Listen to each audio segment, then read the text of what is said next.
할렐루야.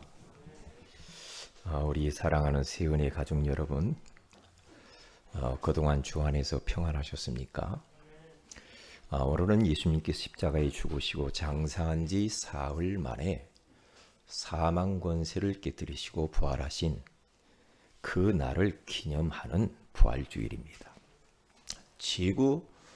지구상에서 최대의 사건이 있다고 한다면 죄 없으신 예수님이 예매하게 죄를 뒤집어 쓰고 십자가에 달려 돌아가시고 그리고 장사되어져서 사망 권세를 이기시고 다시 그리스도란 증거로 부활하신 사건이라고 생각을 합니다. 이 부활은 어느 종교나 그 누구도 흉내낼 수 없는 아주 신비한 사건이죠. 그래서 이 부활절은 기독교의 최고의 꽃이요 생명의 종교라고 하는 사실을 알 수가 있는 거죠. 지난번 카나다에서 부활절 예배가 있었다고 그러잖아요. 그런데 거기서 총회장 목사님이 메시지를 하기를 솔직히 자기 자신은 부활이 믿어지지 않는다. 그렇게 말을 했다는 이야기예요. 아마 예수님이 정신이 부활했지 않느냐 그렇게 말을 했다고 그러죠. 참 그 이야기를 듣고 너무 마음이 아픈 거예요. 지금 저 유럽, 미국 이 그런 나라에서 예수 그리스도의 십자가의 죽으심과 부활, 승천, 성령으로 함께 하시고 다시 오실 예수 그리스도에 대한 예수님의 완벽한 인생 스토리를 이해하지 못하고 있다니까요. 그러니까 그걸 안 믿으면 어떻게 되죠? 곤란하잖아요. 예수님의 부활은 분명히 세 가지 근거를 가지고 있습니다. 첫째로는 성경적인 근거, 두 번째는 역사적인 근거입니다. 그리고 세 번째는 과학적인 근거요. 그래서 첫째로 성경적인 근거는 고린도전서 15장 3절에서 5절에 가서 보면은 예수님께서 성경대로 죽으시고 성경대로 살아나셨더라고 그렇게 말씀하고 있는 겁니다. 그냥 갑자기 뜬금없이 예수님이 십자가에 죽으시고 턱 부활하고 그런 분이 아니라는 거죠. 이미 수천 년 전에 인생의 창세기 3장 문제를 가져온 이유부터 계속해서 구약에서 이야기한 게 뭐냐? 예수 그리스도의 십자가의 죽으심과 부활을 이야기했단 말이죠. 그러니까 때가 참에 그분이 오셨고 죽으셨고 그리고 그리스도와 하나님이라는 증거로 다시 부활하신 사건. 그러니까 성경적인 사건이고 두 번째는 역사적인 근거입니다. 마가복음 15장 1절에서 15절에 가서 보면은 분명히 예수님께서 빌라도 총독에게 고난을 받고 죽는 사건이 나와 있죠. 우리가 사도신경은 오늘 또 고백을 했잖아요. 뭐라고 고백을 합니까? 본디오 빌라도에게 고난을 받으사 주님이 죽으셨다라고 말하잖아요. 그런데 마가복음 15장에 가서 보면은 사실은 본디오 빌라도의 총독에게 고난받아 죽은 건 아니죠. 예수님이 딱 이 사람들이 데리고 와서 이 총독에게 물어봤어요. 이 사람 죄 있으니까. 그런데 아무리 찾아봐도 죄가 없거든요. 죄가 없어요. 그래 자꾸 놓아주려고 그러죠. 예수님은. 그런데 백성들이 바라바를 놓아주고 예수님을 십자가에 못 박으세요. 자꾸 그러니까 그럼 너희들 알아서 해라. 그래서 손을 씻고 물에다가 나는 이 사건과 관계가 없다 그렇게 말을 하죠. 그런데 왜 자꾸만 사도신경에서는 본디오 빌라도에게 고난을 받으사 십자가에 죽었다라고 합니까? 이게 바로 역사적 증명이라 이 말이에요. 본디오 빌라도 총독 당시에 일어났던 이 예수님의 죽으심과 부활 사건이라는 것을 증명하는 겁니다. 그리고 세 번째로는 과학적인 근거예요.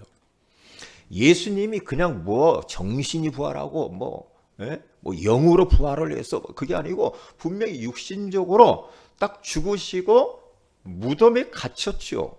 무덤에 갇혀서 거기에 문을 닫아놓고 로마 군병들이 조를 짜서 지켰다니까요.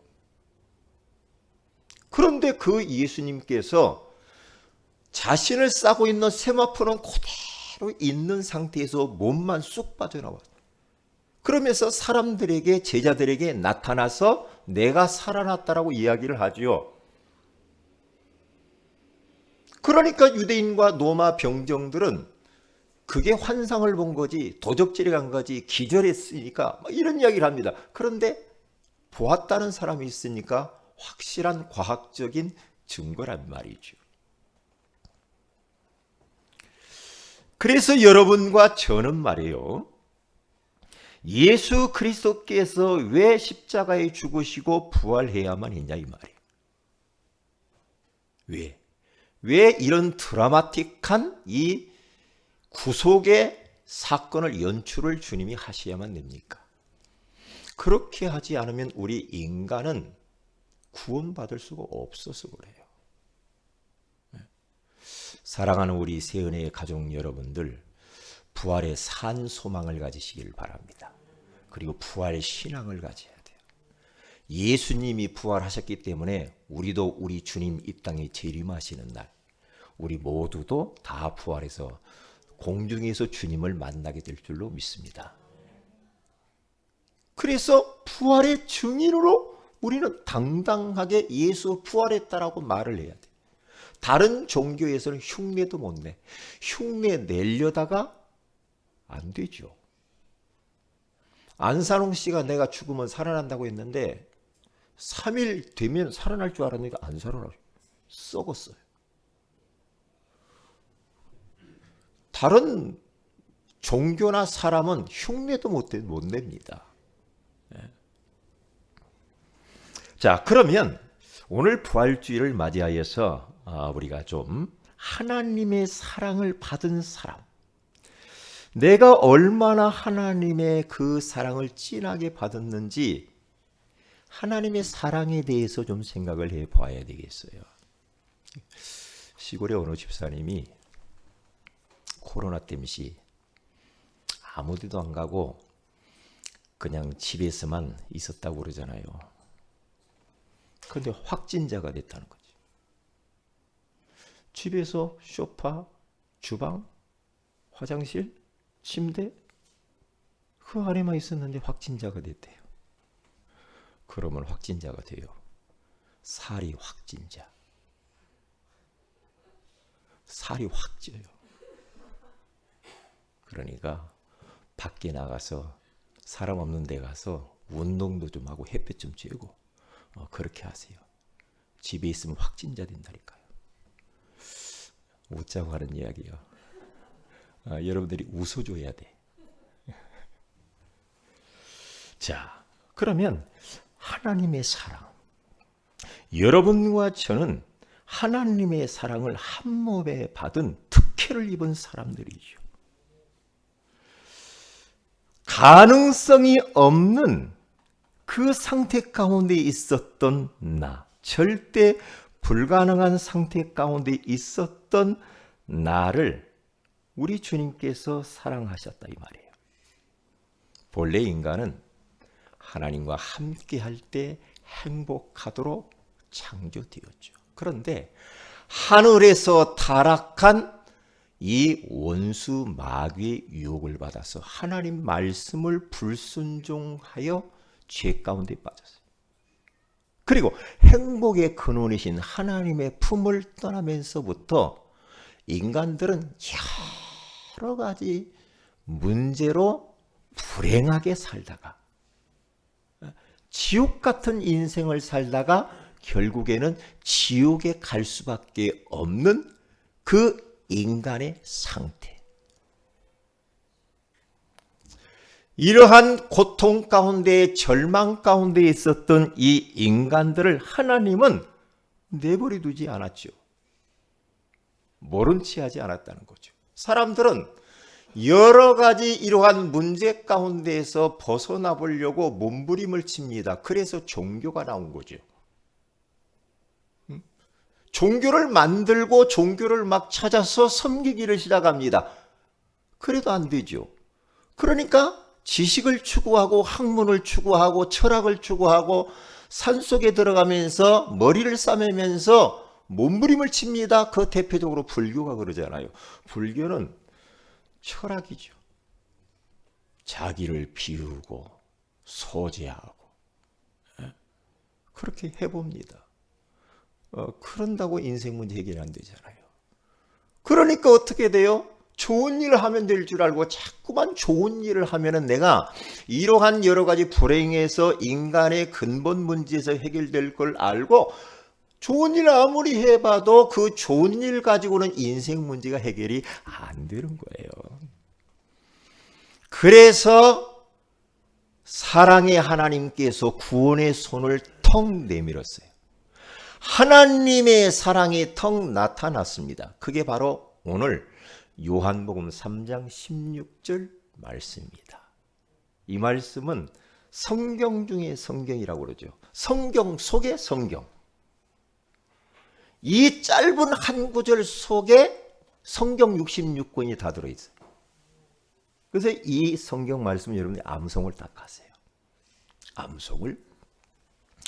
하나님이 그렇죠. 세상을, 이 우주 만물, 그리고 우리, 나를 이처럼 사랑하사. 이처럼이 뭡니까? 독생자 예수 그리스도를 이 땅에 보내셔서 십자가에 처형하면서 우리를 구원하신 그 사랑. 이처럼 사랑하사 독생자를 주셨다. 하나밖에 없는 독생자 예수 그리스도를 우리에게 주셨다는 거죠. 죄인된 우리를 위하여 전적으로 부패되어지고 타락된 나를 위하여 죄 없으신 그 하나밖에 없는 예수 그리스도를 이 땅에 보내주셨어도 감사한데 그 아들을 외면하고 버리십니다. 십자가에서. 왜요? 하나님이 나를 사랑해서. 하나님이 우리를 사랑하고 이 세상을 사랑하고.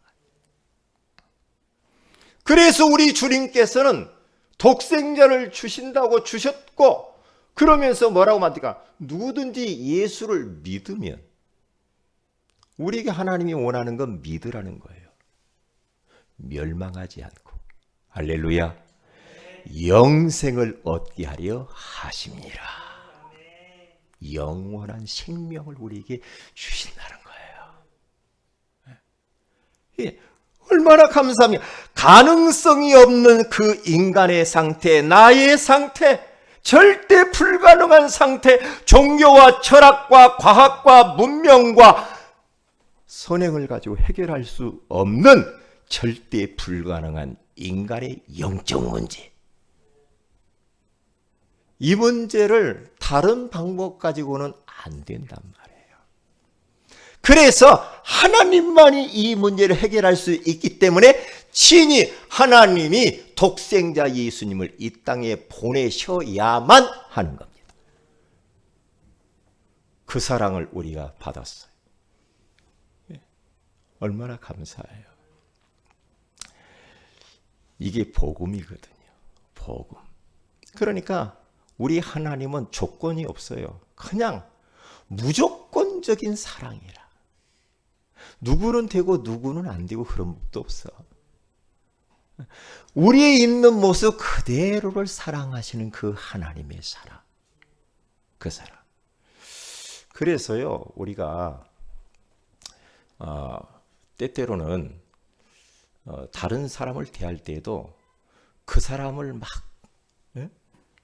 있는 모습 그대로를 받아주는 게 사랑인데, 그 사람이 누구는 어떻고 누구는 어떻고 뭐가 어떻고 이렇게 자꾸 이렇게 한단 말이에요.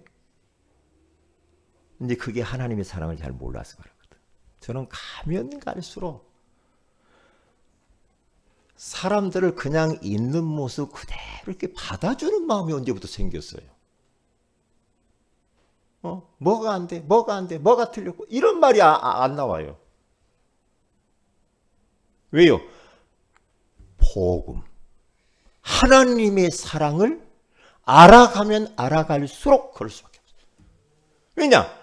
하나님이 말이에요, 나를 볼 때에, 저를 볼 때 그래, 저를. 하나님이 저를 볼 때 제가 사랑받을 만한 구석이 하나도 없어. 왜요? 이상하게 가면 갈수록 요즘 들어서 더 그래. 하나님 사랑받을 만한 내 모습이 아니야. 그런데 하나님은 그냥 내 모습을 받아주신다는 거야. 내 모습. 그래서 어젯밤에는 참 생각이 내가 많이 병들었고, 내 마음에 품는 것들이 너무나도 율법적인 요소들도 많이 남아있고, 말도 또 때로는 실수도 하고, 행동도 또 이상하게 할 때도 있고, 이렇게 해가지고 내가 뭐 그런 생각이 확 들고 있죠. 그런데 하나님은, 야, 너 네 있는 모습, 너 안 되는 거, 실수 많은 거, 허물 많은 거, 그거 내가 다 알거든. 너 있는 모습 그대로를 내가 받아주고 너를 내가 사랑하는 거야. 너 사랑해서 독생자 주신 거야. 그래서 찬양이 나오더라니까요. 그 찬양 있잖아요. 예수 앞에 나오면 모든 죄 사하고 주의 품에 안기어 편히 쉬리라. 너 모습이 비록 그렇게 부패되었느냐? 예수 앞에 나오면 돼요. 예수 앞에 나오면 모든 죄 다 사하고, 태어나면서부터 가지고 있던 원죄, 부모로부터 내려온 조상의 죄, 네가 살아가면서 짓는 자범죄, 그 죄 예수 앞에 나오면 되는 거야. 예수 앞에 나오면 되는 거야. 그러면서 그래요. 오늘 또 예수가 나는 필요해요. 순간순간 나는 예수가 필요합니다. 나는 예수님이 없이는 나는 한시도 못 살겠어요. 자꾸만 죄책감과 죄의식이 살아나와서 못 살겠어요. 나는 오늘 이 시간, 이 순간에도 예수님이 꼭 필요합니다. 그런 고백을 자꾸 하게 되어집니다. 하나님의 사랑은 따지지 않는 사랑이잖아요. 하나님의 사랑은 가리지 않는 사랑이죠. 하나님의 사랑은 누군 되고 누군 안 되고의 사랑이 아니죠. 누구든지 예수 앞에 나오면 그 사람은 죄사함 받고 구원받고 하나님 자녀가 되는 줄로 믿습니다. 그래서 하나님의 이 사랑이 나타났어요. 어떻게? 성육신, 찾아와 주신 사랑, 말씀이 육신이 되어 우리 가운데 거하심에 은혜와 진리가 충만하도다. 하나님의 영광이 나타나셨어요. 찾아와 주신 사랑, 우리 교회를 찾아와 주시는 그 하나님의 사랑, 우리 성도들을 찾아와 주신 그 하나님의 사랑. 우리 인간이 하나님을 찾아갈 수가 없어요. 찾아가려고 몸부림을 치는 그 자체가 종교란 말이에요. 우리 인간으로서는 하나님을 찾아가 하나님을 만날 수가 없어. 그래서 하나님이 눈높이를 낮추시고 친히 육신을 입고 이 땅에 찾아와 주신 줄로 믿습니다. 찾아와 주신 그 사랑. 그래서 우리들도 네가 와야지, 네가 잘못했으니까, 그게 아니고 찾아가 주는 사랑을 우리도 표현을 해야 돼. 네가 잘못했는데 아니야. 그래도 찾아가 주어 손을 내밀 수 있는 그 사람. 이게 하나님의 사랑. 이게 바로 복음이라 이 말이죠. 그분이 이 땅에 찾아오셔서 죄 없으심에도 불구하고 우리 주님께서는 십자가에 피 흘려 죽으셨어요. 우리가 아직 죄인 되었을 때에 그리스도께서 우리를 위하여 죽으심으로 말미암아 하나님께서 우리에게 대한 자기의 사랑을 확증하셨느니라. 우리가 아직 죄인 되었을 때에, 여러분 좀 이쁜 사람이 이쁘잖아요. 우리는 그래 안 그래요? 좀 말 잘 들으면, 자식도 말 잘 들으면 이쁘잖아. 그런데 우리가 하나님 앞에 죄인 되었을 그때, 죄인을 이화해서 예수님이 이 땅에 오셨대요. 죽으시려고. 왜 성육신 하셨어요? 나를 위하여 죽으시려고 오신.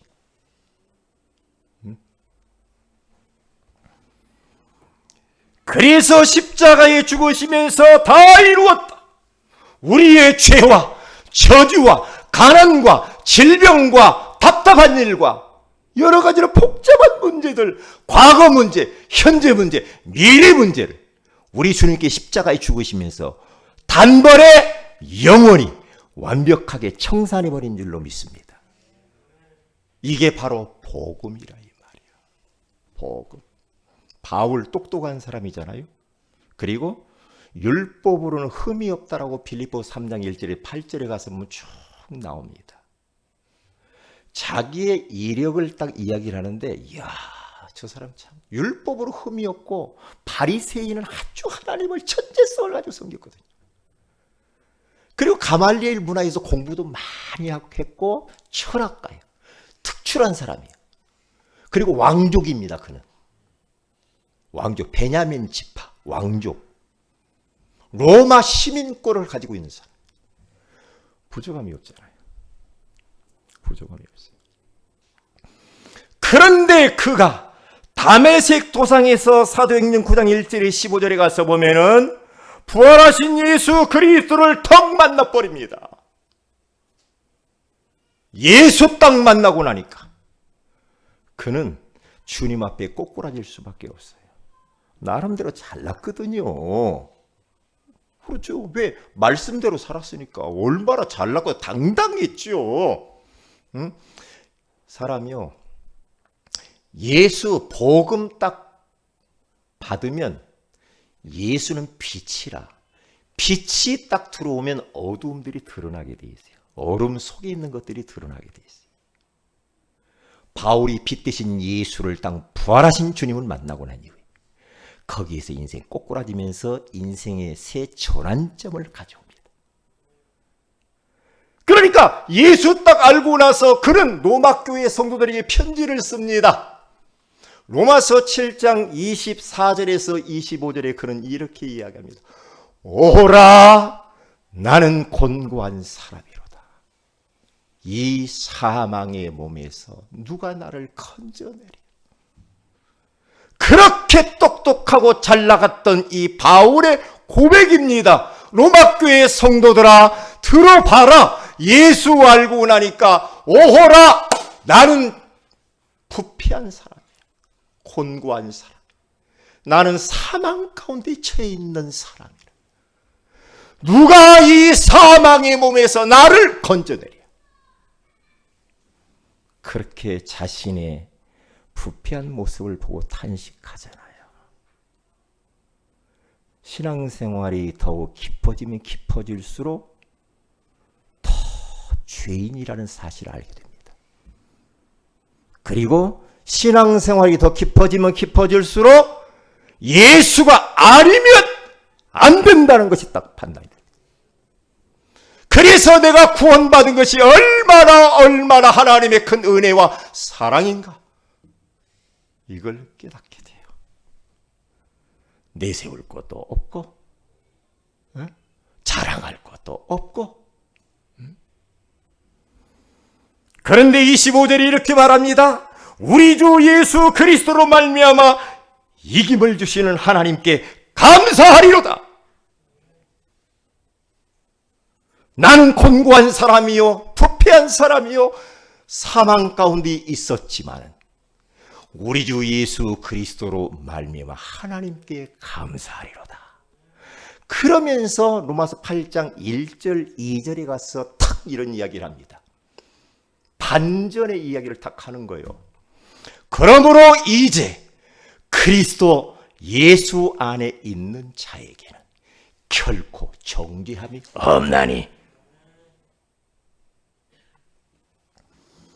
예수 그리스도 안에 있는 자에게는 결코 정죄함이 없나니 이는 그리스도 예수 안에 있는 생명의 성령의 법이 죄와 사망의 법에서 너를 해방하였습니다. 할렐루야.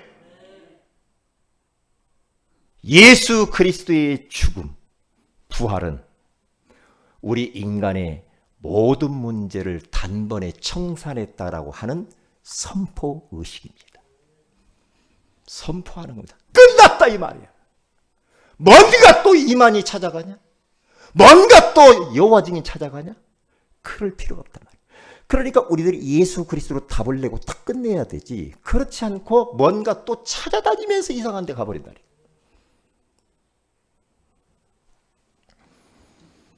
잊어버리면 안 됩니다. 우리 인생의 문제는 그런 문제가 아니에요. 그래서 그 예수 그리스도께서는 고린도서 15장 3절에서 4절에 가서 보니까 그분은 성경대로 죽으시고 성경대로 살아나셨다라고 말을 하면서 이사야서 25장 8절에 가서 보면은 예수님께서 장차 이 땅에 오셔서 사망을 영원히 멸하실 것이라고 이야기한 거예요. 사망을 이기신 예수. 사망 이기는 사람 없죠. 어떻게 죽음을 이깁니까? 없습니다. 사망을 사망시켜 버렸어. 누가? 예수가. 참. 얼마나 감사합니까? 그 주님께서는 이제 이 땅 위에 40일 동안 계시면서 하나님 나라의 일을 많은 제자들에게 가르치시고 난 이후에 승천하시죠. 승천하시면서 우리 주님께서 이렇게 말씀합니다. 내가 가는 것이 너희에게는 유익이거든. 말이 맞아요. 왜냐? 내가 육신을 가지고 있으면 어느 한 공간에만 매여 있지만 내가 가는 것이 너희에게 유익이라. 가면은 내가 너희에게 보혜사를 보낼 거야. 성령을 보내서 우리와 영원토록 함께 있겠다라고 약속을 주시고 승천하신 줄로 믿습니다. 그러니까 승천하시고 난 이후에 성령으로 그 예수님이 우리 안에 부활의 주님이 지금 이 자리에 우리 안에 함께 하시는 줄로 믿습니다. 언제까지? 영원토록. 영원히 함께. 그리고 그 주님은 때가 되매 모든 민족의 복음이 증거되고 난 이후에 그제야 끝이 되면서 주님이 데살로니가전서 4장 15절에 18절에 가서 주님의 재림의 때가 차면서 호령과 천사장의 소리와 하나님의 나팔 소리로 이 땅에 강림하게 되시는 줄로 믿습니다. 먼저 믿고 돌아가신 양만 부활할 것이고 살아있다고 한다면, 그래서 옛날에 그랬어요. 나는 죽지 않고 살아있을 때 주님 오시면 좋겠다 이런 생각을 많이 했죠. 큰 두 번째입니다. 하나님 사랑을 느껴야 됩니다. 이렇게 우리를 사랑하시기 위하여서 구속의 대사건을 연출하신 그거 사건, 그 하나님의 사랑, 이 사랑을 느끼면서 살아야 돼요. 베스킨 라빈스 가서 복음을 전했어요. 여섯 사장님 집사님이 복음을 딱 전하는데 이분이 눈물이 딱 맺히더라고요. 집사님 왜요? 왜 우셔요? 그랬대. 목사님, 하나님의 사랑이 너무나 나에게는 커서 눈물이 나오고 감사하대. 그래서 교회도 지하실 아주 작은 교회 다니는데 교회만 탁 들어가면 막 감동이 되고 눈물이 나온대. 목사님 말씀 듣는데 막 그렇게 눈물이 나온다고 하잖아요. 그 눈물이 나온대. 하나님의 사랑을 느끼는 거예요. 그래 자기는 자기를 위해서 뭘 달라고 기도할 수가 없대. 왜냐? 이미 받은 은혜가 너무나 크다는 거예요. 이렇게 사랑을 받았는데 내가 뭘 또 달라고 하느냐. 그저 그냥 감사하고 찬양하고 주님을 위해서 어떻게 살까? 그 생각밖에 없다는 거예요. 하나님의 사랑을 느껴야 됩니다. 예배 오늘 드리는 순간에 예배 드릴 때 하나님의 사랑을 느껴야 돼. 내가 구원의 길을 그릴 때 하나님의 사랑 확 느껴. 내가 복음을 전할 때 하나님의 사랑이 느껴져. 오늘 이 시간에 하나님 앞에 우리가 마음으로 예배하고 찬송하고 말씀을 듣고 기도하는 순간에 하나님의 사랑과 성령의 역사를 확 느껴야 돼. 아, 하나님이 역사하고 계시구나. 느끼면 끝나는 거예요. 그러면 주님을 위해서 이유가 없고 핑계가 없어요. 나 뭐 땜시 그런 말 할 수가 없습니다. 그런 말 할 수가 없어요. 왜냐? 하나님의 사랑의 포로가 딱 되어버리면 인생 주님을 위해 던질 수가 있는 겁니다. 여러분, 누가 여러분들을 사랑한다라고 내가 느낄 때 행복하잖아요. 그렇죠? 누가 나를 막 사랑해줘. 그러면 이상히 행복할 뿐만 아니라 그분에게 막 가까이 하고 싶고 뭐 같이 나누고 싶고 이러잖아요. 사랑을 느낄 때, 아, 우리 엄마 아빠가 나를 너무 사랑하는구나. 그것을 느낄 때 굉장히 힘나잖아요. 자부심도 생기고 막 그러잖아요. 하나님이 나를 얼마나 사랑하면 하나밖에 없는 독생자 예수 그리스도를 이 땅에 보내주시고 십자가에 낫댐시 죽으셔야만 해요. 그 하나님의 무조건적인 그 사랑 감사하잖아요. 제가 중국에 가서 말이에요, 선교 활동을 한참 했잖아요. 하면 저는 많이 울었어요. 왜 우냐? 그 아이들과 그 성도들이 3일길을 열차를 타고 침대칸에서 잠을 자면서 3일 동안 그 예배하는 자리에 오려고 72시간 열차를 타고 온다. 어떤 48시간.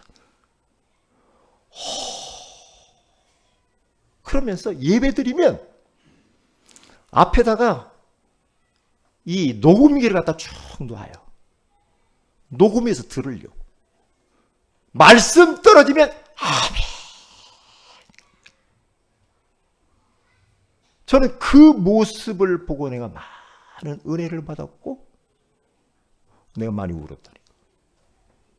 왜? 하나님의 사랑. 그래서 에베소 2장 1절에서 쭉 가서 보면은요, 하나님이 예수님이 부활하신 예수님께서 에베소 교회 성도들에게 내가 너희들 잘하는 거 좋은데 너희들이 책망할 것이 하나 있거든. 처음 사랑을 버렸어. 너 처음 예수 믿을 때 그렇게 나를 열정적으로 사랑하더만 너 그 사랑 어디 갔고 나보다 더 사랑하는 게 뭐야? 마음이 많이 떠났구만. 이게 예수님이 시련을 당한 거죠. 응? 책망할 것이 하나 있어. 처음 사랑을 버렸구만. 그러면서 턱 이런 이야기를 합니다. 어디에서 너희가 하나님 사랑이 어디에서 떨어졌는가를 찾아봐. 뭐 땜시 네가 마음을 나에게 주지 않고 다른 데 마음을 많이 가졌냐. 그게 어디에서 떨어졌는가 찾아봐. 돈이냐? 일이냐? 공부냐? 친구냐? 쾌락이냐? 게임이냐? 어디에 정신이 팔려가지고 하나님 사랑을 망각했냐? 그거 찾아봐서 회복해. 주님이 그렇게 말하는.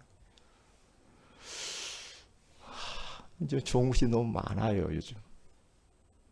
그러니까 특히 이것을 지금 싸움이에요. 싸움, 기도 제목이고 싸움이에요.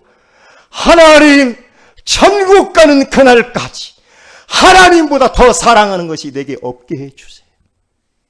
하나님에게보다도 마음을 주는 것이 더 없도록 하나님 도와주세요.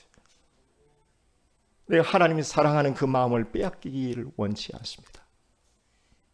주님만 사랑하기를 원합니다. 기도.